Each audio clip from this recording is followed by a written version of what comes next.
దగ్గరలో వాయుగుండం తీరం దాటింది. ఉత్తరాంధ్రలో ఇవాళ భారీ వర్షాలు కురిసే అవకాశం ఉందని వాతావరణ శాఖ అధికారులు చెప్తున్నారు. వాయుగుండం ప్రభావంతో ఏపీ వ్యాప్తంగా విస్తారంగా భారీ వర్షాలు కురిసే అవకాశం ఉంది. అలాగే ఉమ్మడి కృష్ణా, గుంటూరు జిల్లాల్లో వరుణ ప్రభావం చాలా ఎక్కువగా ఉంటుందని చెప్తున్నారు. ఉమ్మడి తూర్పు గోదావరి జిల్లా వ్యాప్తంగా భారీ వర్షాలు కురుస్తాయని వాతావరణ శాఖ అధికారులు చెప్తున్నారు.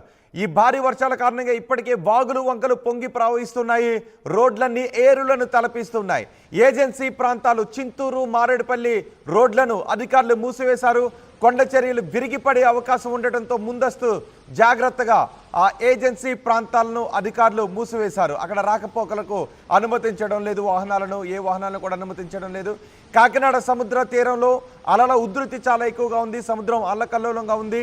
3 జిల్లాల ప్రజలను అప్రమత్తం చేశారు అధికారులు. శ్రీకాకుళం, విజయనగరం, పార్వతీపురం, అల్లూరు, కాకినాడ, ఏలూరు, కృష్ణా, ఎన్టీఆర్, గుంటూరు, బాపట్ల, పల్నాడు, కర్నూలు, నంద్యాల జిల్లాలలో మోస్తరు నుంచి భారీ వర్షాలు కురిసే అవకాశం ఉందని వాతావరణ శాఖ అధికారులు చెప్తున్నారు. ఆంధ్రప్రదేశ్లో ఇవాళ భారీ నుంచి అతి భారీ వర్షాలు కురిసే అవకాశం ఉందని చెప్తున్నారు. ఇప్పటికే ఆంధ్రప్రదేశ్లో భారీ వర్షాలు కురుస్తూ ఉన్నాయి. భారీ వర్షాల కారణంగా విజయవాడలో ఉన్న పరిస్థితిని మనం చూడొచ్చు. అలాగే ప్రకాశం బ్యారేజ్ దగ్గర కూడా వరద ఉధృతి పెరుగుతూ ఉంది. ఈ మరో 2 రోజుల పాటు భారీగా వర్షాలు కురిసే అవకాశం ఉండటంతో అధికార యంత్రాంగం కూడా అప్రమత్తమైంది. ప్రజలను అప్రమత్తం చేశారు. ఆంధ్రప్రదేశ్లో ఇవాళ భారీ నుంచి అతి భారీ వర్షాలు కురిసే అవకాశం ఉంటుందని వాతావరణ శాఖ అధికారులు చెప్తున్నారు. ఉరుములు, మెరుపులతో ఈదురుగాలులతో కూడిన వర్షాలు కురిసే అవకాశం ఉంటుందని చెప్తున్నారు.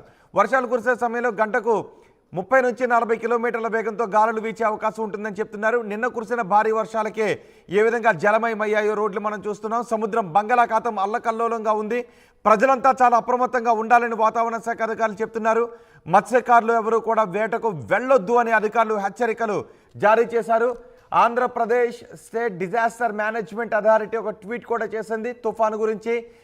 వాయుగుండం తీరం దాటింది. అర్ధరాత్రి 12 గంటల 30 నిమిషాలు 2 గంటల 30 నిమిషాల మధ్య ఉత్తర ఆంధ్రప్రదేశ్ మరియు దక్షిణ ఒడిశా కళింగపట్నం సమీపంలో వాయుగుండం తీరాన్ని దాటింది అని చెప్తున్నారు. దీంతో చాలా చోట్ల మోస్తరు వర్షాలు కురిసే అవకాశం ఉంది.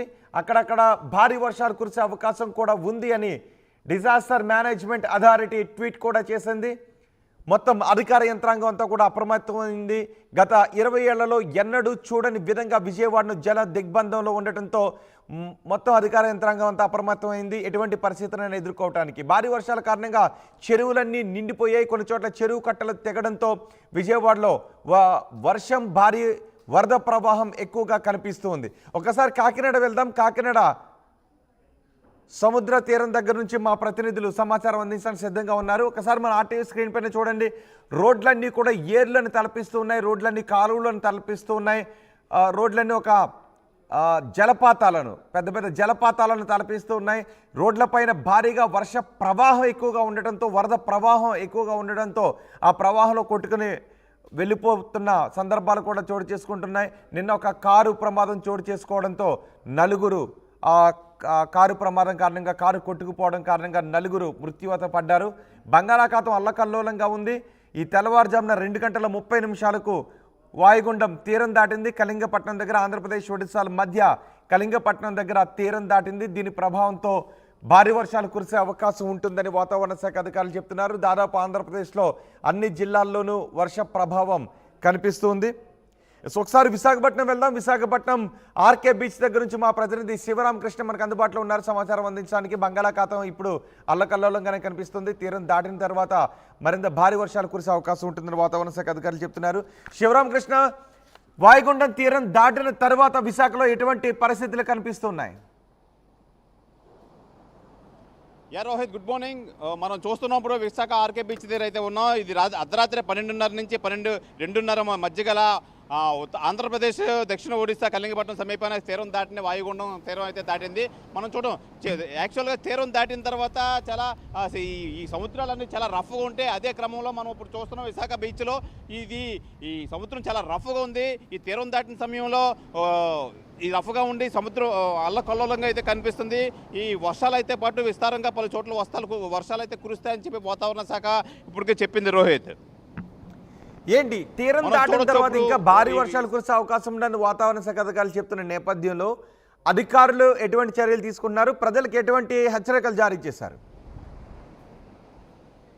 రోహిత్ ఇప్పటికే ఈ డిజాస్టర్ మేనేజ్మెంట్ మరియు హోంశాఖ మంత్రి అనిత మొత్తం అధికారులతో మొత్తం అంతా సంసిద్ధంగా ఉన్నారు. ఎక్కడ లోతట్టు ప్రాంతాలు ఏమైనా ఉన్నాయంటే అక్కడ దానికి సంబంధించి మొత్తం అంతే ఏర్పాట్లన్నీ పూర్తి చేశారు. ఎక్కడ ఎటువంటి అవాంఛనీయ సంఘటనలు జరగకుండా ప్రజలు ఇబ్బంది పడకుండా అయితే ఈ యంత్రాంగం, జిల్లా యంత్రాంగం కానీ అలాగే మొత్తం ఆంధ్రప్రదేశ్ యంత్రాంగం కాదు సంసిద్ధంగా ఉన్నారు. ఏదేమైనా ఎదుర్కోవడం రెడీగా ఉన్నామని చెప్పి హోమ్ మినిస్టర్ అనిత అయితే తెలియజేస్తున్నారు. ఏదేమైనా ఈ తీరం దాటి సమయంలో అయితే విస్తారంగా వర్షాలు కురిసే అవకాశం అయితే ఉందని చెప్పి మొత్తం అధికార యంత్రాంగం అంతా సంసిద్ధంగా ఉంది. రోహిత్, నేను విజయవాడలో పరిస్థితి చూసాను. విజయవాడలో పరిస్థితి అయితే ఇప్పటికీ దారుణంగానే ఉంది. చెరువు కట్టలు తెగిపోయి ఊళ్ళలో నీరు ప్రవహిస్తూ ఉంది. ఉత్తరాంధ్రలో ఏదైనా అలాంటి పరిస్థితులు ఏమైనా కనిపిస్తున్నాయా ఈ వర్ష ప్రభావాల వల్ల? రాకపోకలు బంద్ కావడం. యాక్చువల్గా విజయవాడ గుంటూరుతో పోల్చుకుంటే విశాఖపట్నంలో అంత ఆ పరిస్థితి అయితే ఏర్పడలేదు. వర్షాలు అయితే కురిసే కానీ మోస్తరు వర్షాలు అయితే కురిసేనే చెప్పాలి. నిజంగా విజయవాడతో పోల్చుకుంటే విశాఖపట్నంలో అటువంటి తీవ్రత అయితే ఏదీ లేదు. ఏదేమైనా మేఘావృతంగా ఉండి చిరుజల్లులు అయితే పడిన నేపథ్యం అయితే ఉంది. కానీ ఈ నేపథ్యంలో తీరం దాటిన నేపథ్యంలో అయితే ఈ వర్షాలు కురిసే అవకాశం ఉంది. ఈ నేపథ్యంలో అయితే ఈ సముద్రం అయితే అల్లకల్లోలంగా అయితే కనిపిస్తుంది. అంతేగాని అంతకుమించి ఇక్కడ వర్షాలు అయితే విస్తారంగా పడి లోతట్టు ప్రాంతాలు మునిగిపోయే పరిస్థితి అయితే ఏం లేదు. రోహిత్, రైట్. శివరామకృష్ణ, తీరం దాటింది వాయుగుండం. ఉత్తర ఏపీ, దక్షిణ ఒడిశా కళింగపట్నం దగ్గర తీరం దాటింది.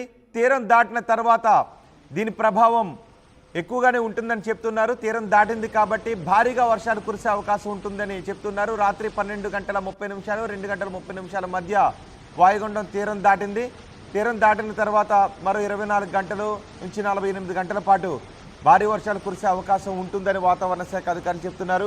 విజయవాడలో గత 2 రోజుల నుంచి ఎలాంటి పరిస్థితులు ఉన్నాయి మన ఆర్టీవీ స్క్రీన్ పైన చూసాం. సముద్రం బంగాళాఖాతం అల్లకల్లోలంగా ఉంది.